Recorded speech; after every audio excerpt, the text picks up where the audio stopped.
Hey friends, so how many times have you had a cold this year? Twice? 3 times? Maybe more. Today I want to have a talk with you about something super common, super annoying, but also super misunderstood, the common cold. I'm going to break it down in the simplest way possible. We will talk about what a cold really is, how it was misunderstood for centuries, what exactly happens inside your body when you catch a cold, which remedies actually help, why antibiotics are not the answer, and how can you prevent it, or at least suffer less when you get it. Alright, let's go. A brief history of the cold. Let's go back in time for a second. Thousands of years ago, people didn't even know what viruses were. The idea of germs were non-existent. If someone had a runny nose or started coughing, they would say things like, "The body is too cold, you've been hit by bad wind. It's an imbalance of the humors." Seriously, that was the medical science of the time. In ancient Greece, they believed in 4 fluids or humors. And if they got unbalanced, you got sick.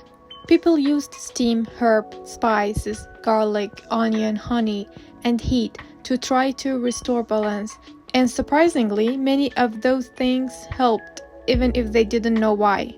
The real change happened in the 1800s to the 1900s, when scientists finally start discovering microbes, and much later, viruses. That's when we learned it's not bad air, it's not the cold wind, it's microscopic invaders. The history of the common cold. So, have you ever wondered how did people in the past understand common cold? I mean, cold have been around for thousands of years, right? But back then, they didn't know anything about viruses, immune system, or mucus-producing cells. So, how did they make sense of it? Let's take a little trip back in time. Athens believes when cold was evil air. Long before microscopes or medical science, people thought disease came from bad air, what they called miasma. Cold weather, fog, or even night air was believed to cause illnesses, especially in winter. In ancient Greece, famous doctors like Hippocrates believed that the body had 4 fluid of humors: blood, phlegm, yellow bile, black bile. They believed if you caught a cold, it meant your humors were out of balance, especially too much phlegm. So they treated it with things like warm soup, bed rest, and sometimes even bloodletting, which honestly didn't help much. In medieval Europe and during the Islamic Golden Age, scholars like Avicenna wrote about respiratory infections. He believed cold illnesses came from cold weather, weakening the body, and suggested remedies like hot herbal drinks, steam inhalation, covering the chest and neck. Not bad advice for the time, even though the actual cause, viruses, was still unknown. Enter the age of science, 19th to 20th century. Fast forward to 1800s, the invention of microscope changed everything. Scientists discovered bacteria, and for a while, they thought maybe bacteria caused the cold. But here's the twist. Cold symptoms didn't match bacterial infections. Antibiotics didn't help, and cold spread super fast like viruses. Finally, in the 1950s, researchers in the UK were able to isolate the rhinovirus, the most common cause of the common cold, from human nasal samples. That was a game changer. Now we know that the common cold isn't caused just by one virus. It's actually a group of over 200 different viruses, including rhinoviruses, most common, coronaviruses, not just the scary kind, some are mild, adenoviruses, and even some strains of enteroviruses. Each time you get infected, your body builds immunity to that strain. But with so many viruses, your immune system can never fully memorize them all. That's why you keep getting colds, even if you're healthy. For centuries, people blamed cold weather, evil spirit, or imbalance in the body. Now, thanks to science, we understand what's really going on, and that let us treat it better, prevent it smarter, and stop it from spreading. Symptoms of common colds in adults, children, and high-risk groups. Let's talk about what a cold actually feels like. We all know that annoying feeling. You wake up with a dry throat, maybe your nose is a little stuffy, and by evening, your head feels like full of cement. But did you know that cold symptoms can look a little different depending on your age, your immune system, and even your overall health? Let's break it down. Common cold symptoms in adults. Most healthy adults experience mild to moderate symptoms like runny or stuffy nose, sneezing, sore throat, coughing, mild headache or pressure behind the eyes, feeling tired or low energy, low-grade fever, but not always. These symptoms actually start gradually, unlike the flu, which hits you like a truck. And here's the good news. For most adults, a cold lasts 7 to 10 days and it gets better on its own. Symptoms in children. In kids, cold can feel a bit more dramatic. They may have higher fever, more frequent coughing or wheezing, more mucus, runny noses that seemed endless, fussiness, poor sleep or lack of appetite, sometimes mild diarrhea or vomiting, especially in infants. The reason? Their immune system are still learning. They react more intensely to viruses, and they get cold a lot more often. On average, kid gets 6 to 5 colds per year. It's totally normal, but still exhausting for parents. When is a cold not just a cold? Most colds are harmless, but for some people, they can trigger complications. Let's talk about the groups who are more at risk. Old adults, especially over 65. As we age, the immune system weakness. A simple cold can turn into bronchitis, pneumonia, or worsen existing conditions like asthma. People with chronic diseases. If someone has asthma, diabetes, heart conditions, or weakened immune system, like from cancer treatments or autoimmune disease. A cold can hit harder and last longer. It can even lead to hospitalization in severe cases. Babies under 3 months should always be seen by a doctor if they have a fever, refuse to feed, show signs of breathing problems, because their airway are tiny and their immune defense is low. A mild cold can sometimes become serious.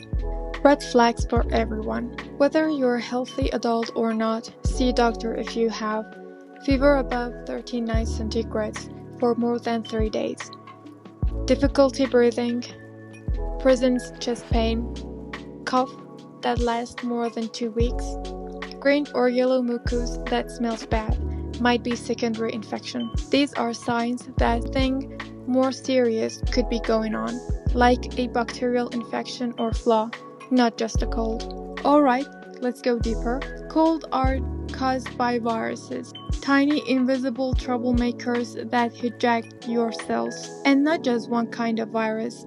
Actually, over 200 different viruses can cause cold symptoms. But the most common one is called rhinovirus. But instead of charging at you, this one sneaks in through your nose. How does it enter the body? Here's show invasion, usually beings. You touch phone screen or someone's hand that has the virus on it. Then, without thinking, you touch your nose, mouth, or eyes. The virus find a way inside your body. Viruses love to enter through the mucus in your nose and throat. It's like an open door for them. And once they're in, the party begins. When the virus gets into your upper airway, your nose and throat, it attacks your cells like a hacker breaking into a computer. Then it does something wild. It reprograms your cell to make copies of itself. Each infected cell becomes a virus factory. pumping out more and more viruses. How your immune system responds. Your body launches an immune response. It's like a war inside you. White blood cells rush to the infected area. Your body increases mucus production to trap the invaders. You get a runny nose to flush them out. You start to cough to clear your throat. You might get a fever to make the environment less friendly for the virus. Basically, most symptoms you feel during a cold are not from the virus itself. They're from the body fighting it. Even that tired, drained feeling, that's your body using all its energy to heal. In most healthy people, your immune system clears the environment within 7 to 10 days. Your white blood cells destroy infected cells. Mucus traps the carries out waste. You start to feel better as the number of viruses drop. No special medicine is usually needed. Your body is the real healer here. This understanding is super important, especially when we talk about why antibiotics don't work, which we will get to soon. How to treat a cold? Let's get practical. You've got a cold. You feel awful. What should you do? Rest, seriously. Sleep more. Your immune system works better during sleep. Hydration. Drink water, warm tea, soup, juice. Lemon plus honey. It has antiviral properties. Ginger. Reduce inflammation. It's great in tea. Warm steam. Helps clear sinuses. Vitamin C and zinc. If taken early, might reduce symptoms slightly. What doesn't help and might harm? Antibiotics. They don't work on viruses. Staying active, working out, or pushing yourself can delay healing. Smoking worsens symptoms and slows recovery. You don't need to rush to doctor unless symptoms get worse after day 5 or 6. If I've had a cold before, why do I keep getting it again and again? That's totally fair to ask. After all, when we catch something like chickenpox once, we usually don't get it again, right? So why the common cold so stubborn? Well, here's the answer, and it might surprise you. The common cold isn't caused by one single virus. It's a category of symptoms caused by over 200 different viruses. Now, your body does build immunity, but only to the exact strain you got. So, if you catch rhinovirus type 14 in January, you won't get that one again. But rhinovirus type 17 or a coronavirus in March, totally different enemies. Your body starts from scratch again. These viruses change quickly. Viruses, especially RNA viruses like rhinovirus, are master of mutation. They evolve fast. Even if you had one strain before, it might mutate just enough that your immune system doesn't recognize it next time. Now, here's another factor. Your immunity to cold viruses is short-lived. Unlike measles or hepatitis, where immunity can last for decades, immunity to a cold virus often fades within months. Why? Because these viruses don't get deep into the body. They stay mostly in the upper respiratory tract, nose, throat, and the immune memory isn't as long-lasting in that area. Also, they don't cause a strong enough immune reaction for long-term memory cells to stick around. So even if your body remembers the virus, the memory is weak or incomplete. And finally, let's be real. We're constantly exposed to cold viruses, especially if you work in public places, take public transportations, don't wash your hands regularly, touch your face a lot, don't get enough sleep or proper nutrients. Even if your immune system is good, you're under attack daily. Why antibiotics are a bad idea for colds? I know it's tempting to ask the doctor for antibiotics, but listen. Colds are caused by viruses. Antibiotics kill bacteria.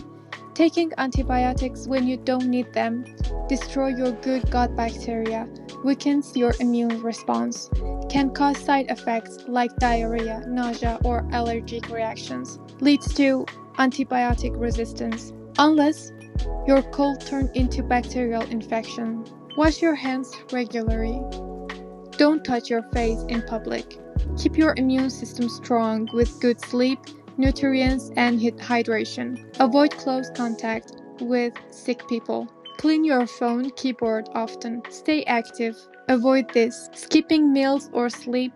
Using antibiotics, just in case. If you found this helpful, please consider subscribing or sharing with someone who's constantly getting cold. Stay healthy, stay curious, and I'll see you in the next one.